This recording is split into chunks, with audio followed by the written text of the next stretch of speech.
Hi everyone, I'm Jaspreet Singh. I'm Microsoft Identity and Security Engineer.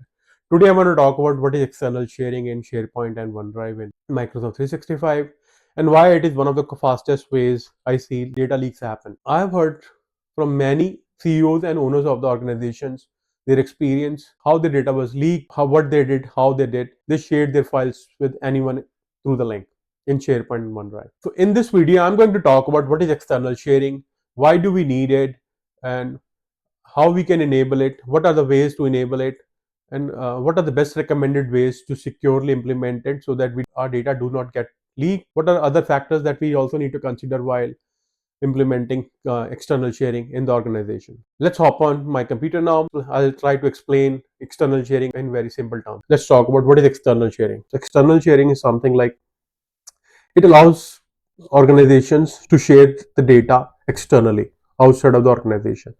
For instance, you have clients, vendors, right? You have partners that you do want to share the data with them, right? That is where Microsoft 365, SharePoint, and OneDrive allows you to share the data with them externally, even though they do not exist. Their identities do not exist in your organization. Still, you can share the data with them. So, if we talk about, let's talk about how shared links quietly leak data. Microsoft enables anyone with the link through external sharing by default. Let's say you have multiple sites, you have HR data or payroll data that is already uploaded to the SharePoint, and somebody has shared the data over the through the link with the outside of the organization. Since it is available, it do not require any logins, and because data is shared with anyone and through the link, which means somebody can open the link and it can access the data without without putting their username and password, or without prompting for MFA, without doing any second factor of authentication. Let's say I have shared that I have tried to share the data with one of the clients, right? Now one of the employees also forwarded the link to some of his employees, which means it's very hard to track. You don't ever know who is accessing this, who is trying to access the link, which means data is already leaked and you cannot track who is trying to access the link. Now second question comes, why do we need it? As I said earlier, external sharing allows us to share the data outside of the organization, which means let's say you have one partner organization that you want to share the data with them. Let's say they are working, you both are working on the same project and tasks are divided among two. So you want to track the data, so you have shared the data, you have shared the site with them, you have allowed them to you have shared the one SharePoint site externally with the outside of the organization, with your partner organization. This means they can also modify the changes, they can also download the data, they can also upload the data. So what went wrong? If I talk about file share externally, since the data is externally shared outside of the organization, you cannot track it. It does not require any identity. So somebody can access the data without username and password. No MFAs will be prompted while accessing the data. No expiry or sign in, which means since you have say anyone with the link, which means data is available on the cloud or on the with the link hosted on the SharePoint site, since anyone over the internet can access it without putting their username and password. Why this is risky? Since it bypasses identity and MFA. Because if you let's say if you've already implemented conditional access policies for, let's say if when you're trying to access the file through internally, you still enter your username and password, right?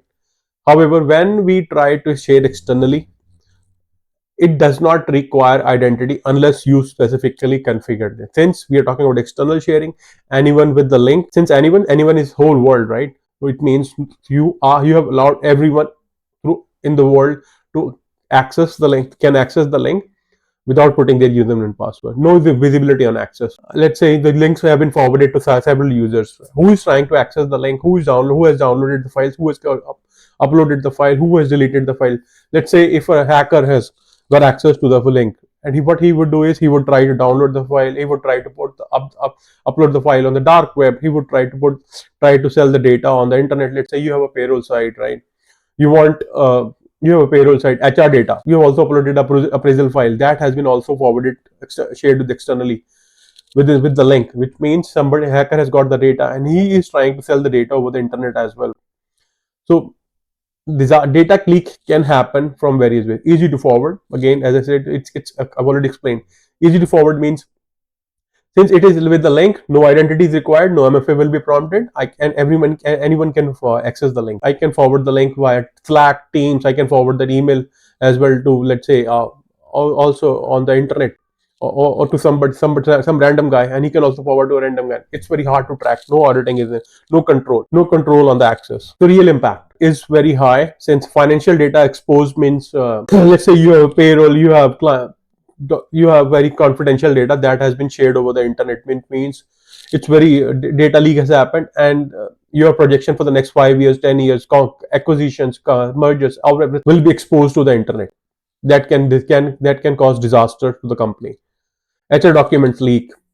Several examples where HR has uploaded the data and companies did not implement the best Microsoft security policies in order to make sure to protect their data, and eventually they ended up leaking their data over the internet, just because they did not bother about making changes to their security, Microsoft 365 security. Since the settings of the external sharing is set at the company level or organization level, which means all the sites will inherit the same policy, same settings, which means all sites will be shared externally. This means, so somebody, if let's say somebody shared the link to an external person, and that person has also forwarded the link, which means your client data is also exposed to the internet. Data leak has happened. That can also damage your client trust. So how do we fix it, or how we can fix it? There are certain ways that we can do it. We can follow certain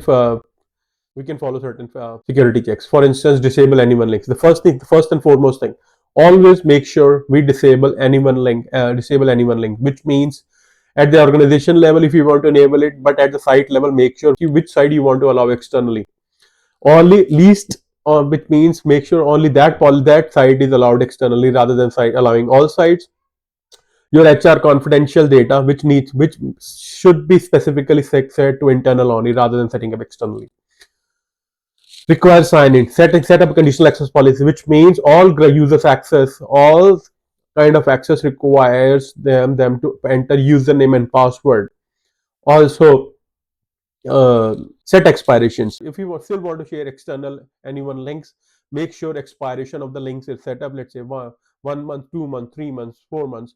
Make sure the expiration is set for those links, so that you do, and try to make sure the data which you are sharing through the link is not confidential. Review sharing, which means if you're trying to invite the user, let's say guest user, you are giving the necessary required permissions, edit or least permissions, let's say read only permissions. If you guys would like to learn more, I have written a full article on itblocks.ca. Labs are also available at f11.ca. Thank you, guys.